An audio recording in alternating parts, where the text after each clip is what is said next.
Yo YouTube! This is my video for Wednesday, this 5th of June, which is today. I'm feeling quite tired at the moment. I'm on my way home. It's an early day for me. It's not quite 5:30. It's not been a lucrative day by any means. I've got a few stories to tell you about my life on the road. Before I do that, let's summarise my day with my money. So currently this week my average fuel price is 14.28 pence per mile. I filled up last night before I got home. Just an update to that number. Today I will have driven for 292 miles, 292, and I will have worked for 10 3/4 hours. I have only made £175, 175, and that's from 3 CX jobs. I will have spent £41.70 on fuel, which means that I've made £133 after fuel income. So quite a long way below my target of £200. So the first thing I'm going to talk about is what happened with my first delivery. It was booked in yesterday, going from Sleaford to Henna or Heno. I really can't tell. Probably should work it out. I'm sure you'll tell me. Heanor. It's near Derby. I suppose Heno. I don't know. And that was on the notes described as being one pallet 1.5 metres high, and I was due to pick it up at 8:30. I bid £60 for that job. The loaded miles was 57 loaded miles, 57, and it was 22 dead miles to collect that from my home. About 40 odd minutes. I left my house slightly late, about 5 to 8, and I arrived about 8 minutes after the time. But it wasn't completely my fault because of what happened when I arrived at the postcode.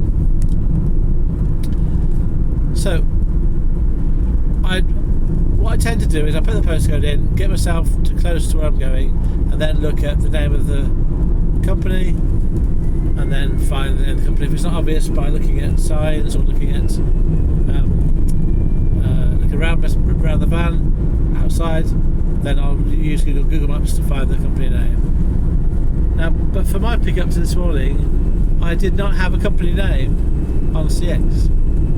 I just had postcode and a road.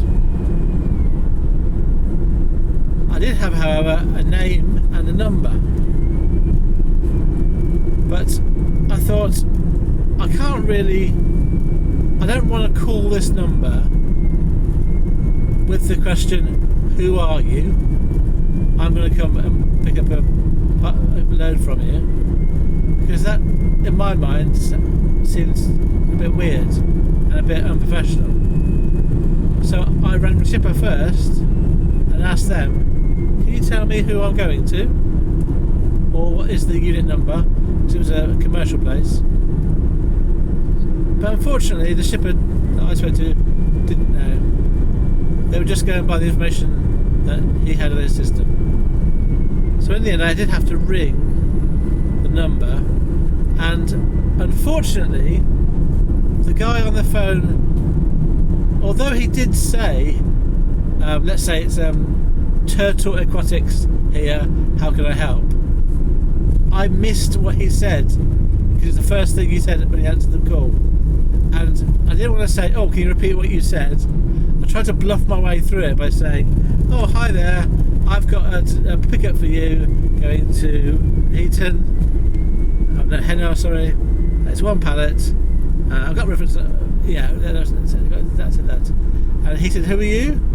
I said, "I've got the customer's name is this. My name is this. I'm working for this company." He didn't have a clue what I was talking about. So he said, "Where are you?"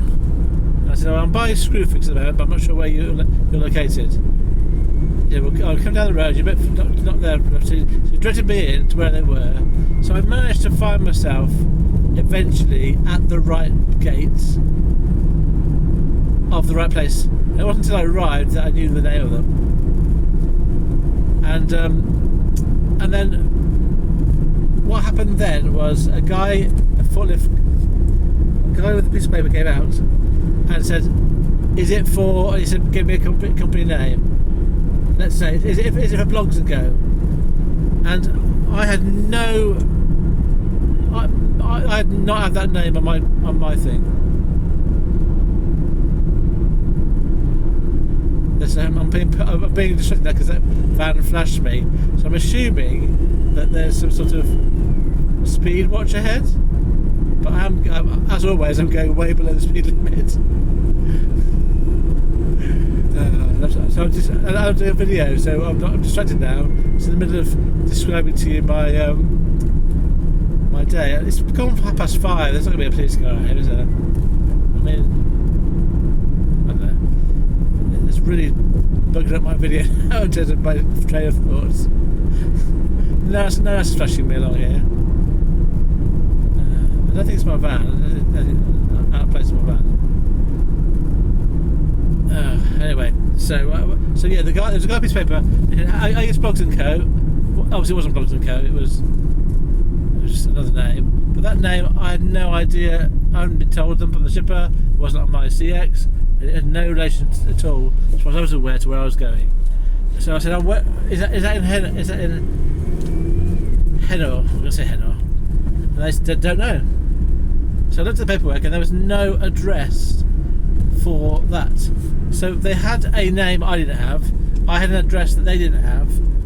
So I said, "I have got a reference number." And so we checked the reference number, and there was the matching reference number from my notes to their paperwork. So it must have been the right thing. So he went and got this pallet, brought it out, and it was not 1.5 metres high. It was 1.8 metres high. But it wasn't a big deal because we could just take off the top layer of boxes and then it would be fitted. But it just goes to show how little information the shipper had about this load. But that isn't the end of this story. So that was the loading bit. And I was really relieved to get off there. So what I want to share with you with this is a bit of a observation that I made about my character. So I tend to be quite non-confrontational, and I was obviously asking them questions about which address is it going to, and they were saying, "Is it going for Blogs and Co?" And I said, "I don't know." And in my mind, I'm not at fault here. I'm giving them the information I've got. I'll give them everything I have. Whereas they're thinking, "What kind of delivery driver doesn't know?" Oh yeah, they also asked me, "What are you taking?" I said, "I don't know what I'm taking. One pallet is all I know. I don't know what I'm meant to take." So I couldn't tell them what I was taking. I couldn't tell them the correct name of the company I was going to. So from their point of view, they're thinking, "Well, what kind of driver is this?" And I'm thinking, I can't give you any more information. I don't have it. You know, the phrase "I'm just a courier," which is what I'm going to call this video that, "I'm just a courier," came to mind, but I didn't actually say it out loud today. And I didn't just say, "Oh, I'm sorry, it's a bit of a mess up in the office," sorry. And it's sort of basically I made them think. I basically just went all subdued and made them think that I was wrong, and I was, really grateful for their help. And I just felt, well, if I was a different kind of character, I'd be getting all up in their faces about this, and I'd be saying, "It's not my fault, or whatever, get on with it, get your acting in gear." So there is an element of a bit of a passive character that does help sometimes. And this will come to play when I come to the delivery as well. So I got this load on board and made my way towards Henor. When I arrived, again, my booking had a name and a number and a street, and I thought the same thing's happened. The name on here isn't the name of a person, so I rang the number, and then the number got answered by somebody, and actually in this particular case the name was the name of the company. It's like a person's name, like Joe Blogs, for example. It was like Joe Blogs was the name of the company, and the name I had on my booking with a number. But my brain read that as being a person with a phone number for a person. Well, it wasn't a landline, but anyway. So I rang through, got through to somebody, and just double checked I was at the right place, and I could see where they were when I parked up, and I got to the right gates. So I got myself to the gates, which were locked and padlocked. They were closed and padlocked. And I sat there for a good 5 minutes, like a right lemon, nothing happening. There was a few numbers on the notice board for drivers to ring. So I called all the numbers, no answer, 3 numbers, and eventually somebody wandered out from the warehousey bit. And I explained what I had, and he let me in. So at this point, I was quite relieved I was going to get this job completed. I explained to him that we had to put a layer of boxes back on the top because the height was too much for my van, and he was happy about that. The guy I dealt with at this point in the yard was really good. His name was Chris, and he was really helpful. And he got the forklift out. He double checked what I had. I showed him the boxes. They were all walnuts in the end. They're sort of shelled walnuts. And so I got that offloaded onto by forklift, put the remaining boxes on top of the pallet, and he took it off into his warehouse. I got the paperwork signed, photographed it, photographed the load off my van, and then all potted off the system on CX. But I couldn't leave because the gates were closed, because they closed the locked the gates after every person coming in. So the guy came out, Chris came out, opened the gates, and then I made my way out of the gates. And then I got basically halfway through the gates, and someone called out to the guy and told him to stop me going. So I had no idea what was going on here. Chris asked me to go back in the yard, so I reversed back up. He closed the gates, locked them up, and then I waited. And I was thinking maybe the goods are damaged in some way because they are food. Maybe they want to sort of inspect them. But I've already kind of potted this off. I've already been looking at other jobs. And what happens if they don't like them? Don't want to keep them? So I started looking on the CX for jobs in the meantime. So when I offloaded, it was 10 to 11. And Chris came back and said that his boss, or someone in the warehouse, was not happy about the load because they only deal with authorised suppliers because they're a food manufacturing company. And I had collected my load from an intermediary, from a basic storage facility. And so although the load that I had was the correct load, it is what they ordered and wanted, it hadn't come directly from their supplier, and so they had to get the quality assurance department to make some calls and or do some emails before they let me go, as it were. So they were very nice about it, but I was sort of held there waiting. Now I was thinking at this time, there's a couple of ways you could respond to this. I know what I'm going to do, but I bet other people will be very different. And I did what I knew I was going to do, which was to be very polite and patient and just wait for them to sort it out. And I couldn't have changed my price because I already put the pod in. So I just thought I'd wait and see what happens. I was in a bit of a quandary, so am I going to... So while I was waiting, I was thinking, well, do I bid on jobs or not? Because if I bid on a job and then they want me to take this back, I can't do the job I bid on. And so I thought I'd better stop bidding. I put a couple of bids on, then stopped. And then I thought, so actually, in this situation, I'm kind of in a good situation, because if I'm forced, in inverted commas, to take this load back or take it anywhere else, then I've done my job. This is like an enforced second job, so I would be in a reasonably good position to get some decent pay for it. I wouldn't be looking to exploit anyone, but just to get reasonable pay for a reasonable job. So it's almost like a wait and return job, but not planned in advance. Anyway, by 11, so only 15 minutes of waiting, I was given the all clear and allowed if it comes to leave the depot. I'm sure there'll be some people thinking they'd have thought that was outrageous and would have kicked off and really, demanded to have been let go. But I just felt that just being very patient and very placid about the whole thing was my way of dealing with it, and I felt much less stressed doing it. I must say, if I'd had a job booked in already, I would have got very stressed because I wouldn't be able to get to it in time. But I didn't and don't usually do that nowadays for this very reason.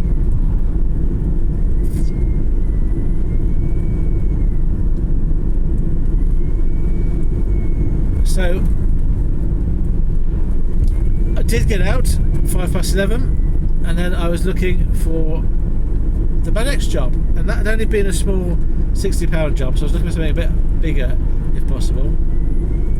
I put some bids on, and then I did get a job going from Nottingham to Northampton, but it wasn't picking up until 1 o'clock, and I got this call at 11:30. So I had an hour and a half to wait. It was a job for a small van going 68 loaded miles, and I was about 13 miles away from the pickup point, and I was about 40 minutes drive. So I thought I may as well accept that, because it's a bird in the hand. A job in the hand is always worth more than what in a job that I haven't yet got. And it was only like a 45-minute wait, really, by the time I'd driven over there. And I thought I could always go in a bit early and see whether they're ready.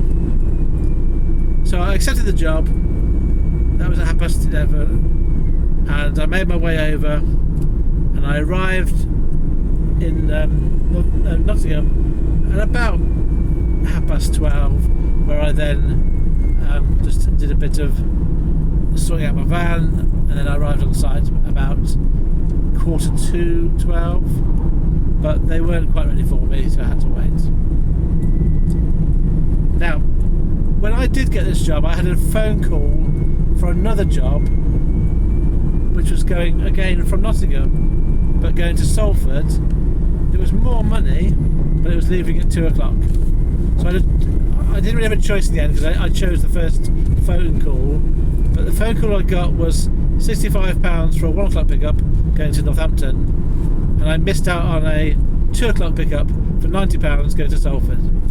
So a bit of either job, I think, was in that hour that I would have waited between the two. I was hoping I'd get a bit more money out of the day, but we could never be sure what's going to happen. So I picked up that job at 1 o'clock and made my way towards Northampton. Roads again are quite busy today, but it's been lovely weather, as you can see from this video, so it wasn't too onerous. I arrived at Northampton and got offloaded with just 3 little boxes by 2. At this point I went and got some lunch from the co-op, so I was really quite hungry, and then I was looking for my third job of the day, and at 2:50, so about half an hour later, I got a call and I got offered a job which was 15 miles away, 20 minutes drive, picking up from Milton Keynes and going to Loughborough, and it was just picking up from a residential address 5 suitcases and then taking them to a freight forwarder. The loaded miles for a small van job was 64, so I bid £50, 50. and I arrived at the house at 23 minutes past 3. And I was hoping to get the job done quickly to give me a chance to win a 4th job of the day. I was going to end up in Loughborough, which I thought was I had a reasonable expectation of getting a job from there, heading somewhere. So I got myself across to Loughborough as soon as I could and got offloaded, and then by the time I sort of taken the photo, got it signed and driven off site and sort of done my bits and pieces, it was 5 to 5, and there weren't a lot of jobs available. Also during the afternoon, from quite early on today, I've been bidding on jobs for the morning, and up until this point none of them had come through. So I was looking at quite a poor day and no job in the morning. There were jobs going. I mean, a job came up from Loughborough to Glasgow, at that time, but there's no way I was prepared to do that. I'm really quite tired at the moment, and that would have been a bad decision, I think. So I thought I'd stick around for a few minutes, then I'd sort of head homeward bound, eastwards, and if anything came up in the meantime, in the next sort of half an hour, I'd pick it up, but if not, I'd just head home, have an early day. But I did actually get a call about 5 o'clock-ish for tomorrow, so I have actually got a job booked in for tomorrow. It's not a bad one, it's not a bad start to the day. It's a small van job, but I'll tell you more about that tomorrow. So in terms of my day-to-day, it's been not very lucrative at all. 3 small jobs, and I will have got home in a decent amount of time, and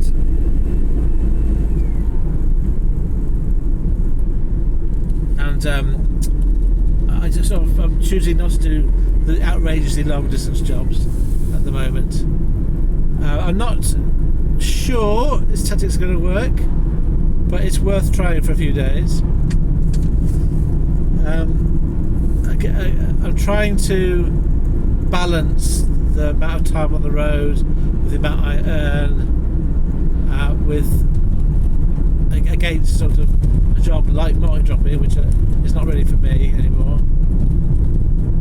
So compared to like last Wednesday when I was doing multi-dropping, it's not been as lucrative a day, but it's been a lot more pleasant thing to do. Right, I think I'm going to bring this to a close. I am quite tired. I had a couple of comments about the rate of pay. There was a comment about this not being minimum rate. Well, yeah, let me address this comment now. I'll probably write a comment as well, but I think it's probably better if I just say something. I can't remember the name of the person who said the comment. It was from my video yesterday, I think it was. And basically it was along the lines of, once you take into account business costs, you're not even making minimum wage. And so I will address it in what I think is a constructive way, but I'm going to assume it was written as I think it's written as a question, but I'm going to assume it's a rhetorical question. I don't think it's a genuine question. You can work out from my figures whether it's minimum wage or not. So minimum wage is around about £12 an hour, I think. To be honest, I can't remember. And I don't make generally £12 an hour after taking into account business costs.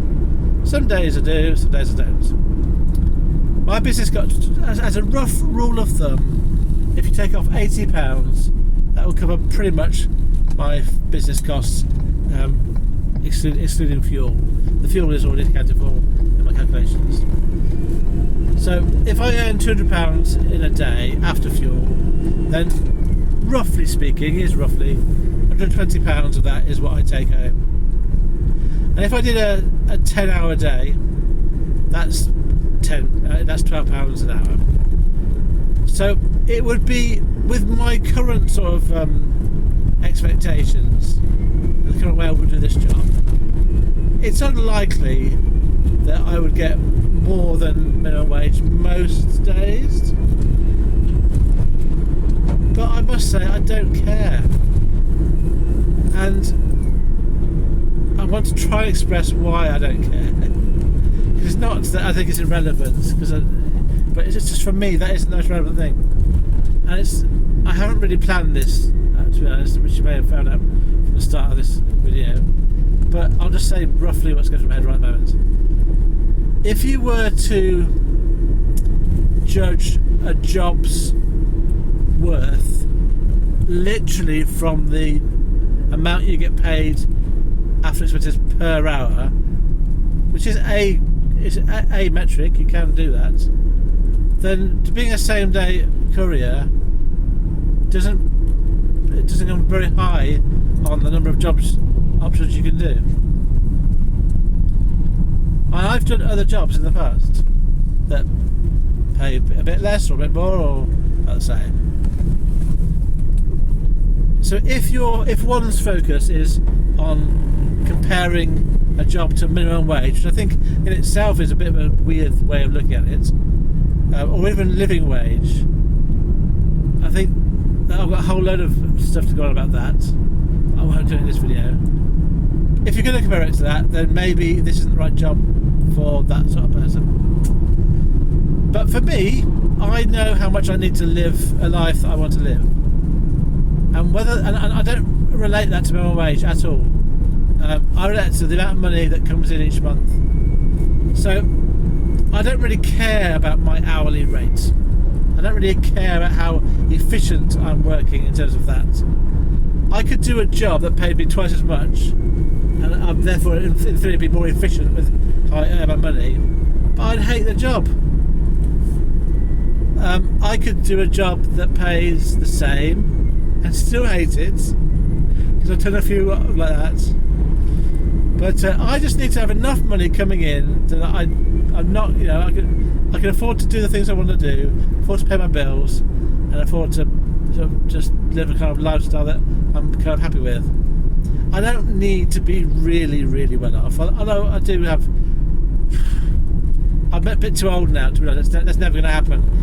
When I was younger, I did have dreams of being well off, but it just didn't pan out that way. I get a lot more. What's the word?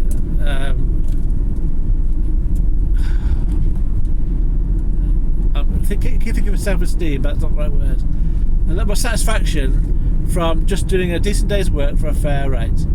And what I end up getting in a day, as long as I can live a life that is basically, if I can live a life that has choices, that's all I need. I don't need to have anything too fancy. So I don't really care about my rate of pay per se. I care about how much I earn each day or week, and I can change that by I can change what I need to earn by either having less liabilities or having more assets, or by spending less money on myself, or by spending less money on other people. So there's some control over that. So at the moment I do have some control. But the other thing about working is it's not just about what you get paid, it's also about whether you enjoy it or not. I'm sure you've heard the phrase, if you enjoy what you do for work, you never work a day in your life. And I absolutely believe, I understand that in relation to this job. This doesn't feel like working. Doing 10 hours of this job is, for me, it's not like working. It's like experiencing a kind of lifestyle that is low key, easy, it's interesting, it's fresh air. There's nothing revolutionary about it, but it's just a really nice way to go about my time, and I also get paid for it. It gets me out of the house, it gets me some money, and I don't feel stressed from doing it. I don't feel under too much pressure. I don't feel that I'm letting people down. In fact, it's the opposite. I'm helping people, which is what I want to do. So I've done enough jobs in my time to realise that job satisfaction is really hard to achieve. And when you find a job that gives satisfaction, no matter what it is, you should definitely try and keep hold of it while you can. Also, for me personally, I don't know how long I can work for. So while I am able to work, I'm going to make the most of it. So again, that's another reason why I don't really care too much about the money side of it. Just getting out of the house, driving a van, helping people out, it's just a great thing to do. But it gives me a sense of self-worth, it gives me some confidence, it gives me, a lot. It gives me a lot back. And I can imagine if I was forced to retire early, or when I am retired, really, really missing this kind of lifestyle. And I do not take this for granted. So when people kind of imply, I'm not saying that the commenter implied anything. I'm just I suppose I'm accumulating all the kind of negative comments in the past about the rates of pay for this job. You're never going to get rich doing this. No one says you can get rich doing this. But it's not just about the money, in my view. So when I respond to comments along the lines of you're not making minimum wage, I hope I've explained why I don't care. It's not to say that it's not important, because for some people it is, but it just isn't. It genuinely isn't. I don't care how much my rate of pay is, once I get paid enough to live a life I want to live and have some choices and have a bit of freedom. When I come to retire, I want to choose when I retire, not be forced upon me. And I want to just finish off, I suppose, on one point, because there are people in my audience that don't work anymore, and I think they do. I think maybe part of the reason why they watch these videos is they miss the job. And if you haven't done the job, or you're doing the job and you don't like it, it isn't going to make sense to you that what I'm saying. But there'll be people out there who will know exactly what I'm talking about, whether they've been in it for a long time or a short time. Right, brings me to my last point, which I've just remembered because I've forgotten. Something else I want to say. It's something that happened today, and I just thought, this is weird. It happens every day. And I wanted to share it because this is just for the experienced people. If you've never done this job, you won't have a clue what I'm talking about, really. But if you've done this job, I hope this rings true for you, with you. It's a job which is strange in many ways, and one of the strange ways is the amount of emotional ups and downs you go through in a split second. You can be bidding on jobs, and you let's say you start bidding, and you're in a good area, and you're fresh and you're ready, and you might be quite positive, and you're upbeat, and you're looking forward to getting that job. Your mood is up, and your mood is excited, and you're waiting to get that great start to the day. And then an hour later, you're not getting a job, you're not winning anything, and over that time, your mood is going down and down and down. And you can get quite desperate. One can get quite desperate when you don't get a job. But then as soon as you get a winning bid, your mood goes up again. You're kind of ecstatic, you're elated, you're excited. And those are not words I use very often about myself. And so these ups and downs, they're kind of mini ups and downs in a way, because they're not like, you're not literally depressed, you're not literally manic. You are sort of excited and happy and a bit depressed and down over time. I find that quite an interesting aspect to this work, that the CX bidding makes you go through ups and downs, and if you can't cope with those feelings of positivity and negativity coming quickly at you, you might find this is not a good job for you, because you might find you overreact, you get overly depressed or overly excited, overly optimistic. So I think there is an element of, having done the job now for a bit, that I recognise that there's some character traits that can be really helpful or otherwise. Right, I'm going to leave it there. Thank you very much for listening to my video. I'm happy to have a better day tomorrow, as always. I always hope to have a better day tomorrow. I hope that you are successful, however you choose to find that for yourself. Thank you for listening, and I'll see you tomorrow. Farewell, friends.